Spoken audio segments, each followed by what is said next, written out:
we actually have four naval vessels that have had a problem this year. If we start with the first one, it would be January 31st of 2017, called the USS Antietam. Mm-hmm. And the Antietam was going into anchorage in Yokosuka, Japan. And according to the information we're receiving, they had no control. All of a sudden, they had no control of the ship. Mm-hmm. And so they had an incident. May 9th, we're looking at the USS Lake Champlain. Mm-hmm. And the Lake Champlain is a guided missile cruiser. It was operating off of the Korean Peninsula. And it ended up contacting or coming into physical contact with a fishing boat. Once again, we're hearing that they lost control of the ship. They sounded their horn, but they weren't able to get out of the way of this fishing boat, and the fishing boat wasn't able to get out of their way. And so they came into physical contact. Then we have, on June 17th, the USS Fitzgerald. We know the situation there. Again, we think that it was the ship was hit with this device.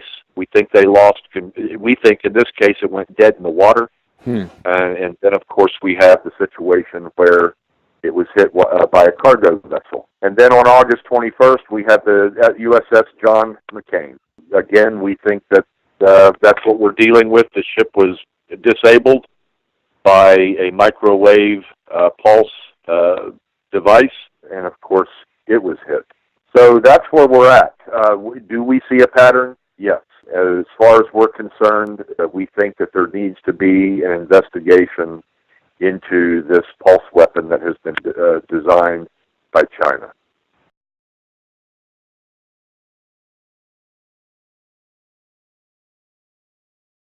So I'm sitting here right now looking at a document that absolutely just substantiates everything that we have been saying. Mm-hmm. And the title of this document is called China's Progress with High-Energy Directed Weapons.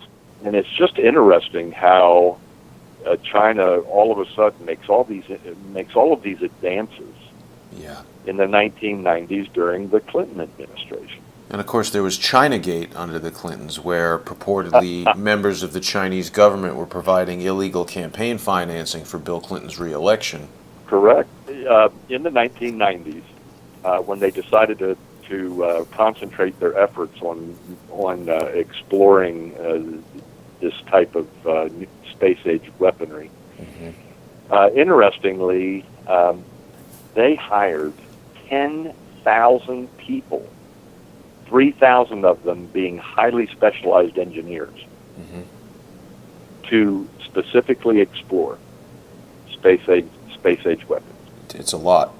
They decided to go in the direction of EMPs and microwave technology and high energy output technology, plasma technology, and then it kind of went silent. And then guess when it was resurrected and they made these huge improvements?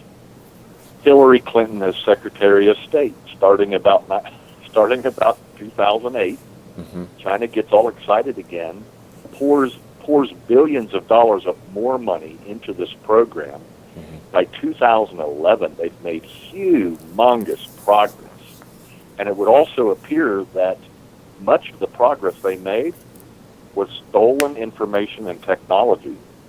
I'm being kind here. Right. Stolen technology, and guess where it came from? Some of it they bought from Russia. The rest of it came from the United States. Well, and of course, when George and I went to the 92nd Street Y to hear Graham Allison speak with David Petraeus, they spoke about the J-31 aircraft program in China, which is quite clearly directly derivative of the F-35 program from the United States. Correct. That's exactly right. I'm telling you, Jason, there is a pattern here, and the pattern is somebody has been selling state secrets. Yeah. Now, maybe either somebody's been selling them, or somebody has been providing them. We know that we have a Pakistani spy ring, or was in Congress, and here we are now. We're looking at the Chinese. We also know that Hillary Clinton and Bill Clinton have had a long-term relationship with the Chinese. They've had a long-term relationship with Russia, with Uranium One. Yeah. This is getting interesting, to say the least. But it does appear that somebody has been selling state secrets. And I said a long time ago, as a matter of fact, that I believe my groups, we believe that Hillary Clinton, along with Mr. Weiner, Huma Abedin, which we believe is a Saudi Arabian spy, connected to the Muslim Brotherhood. We believe that them, along with Congresswoman Debbie Wasserman Schultz and the Iran brothers, we believe it all ties together. And we believe that Hillary Clinton, in a pay-to-play scheme, was selling state secrets. Yeah.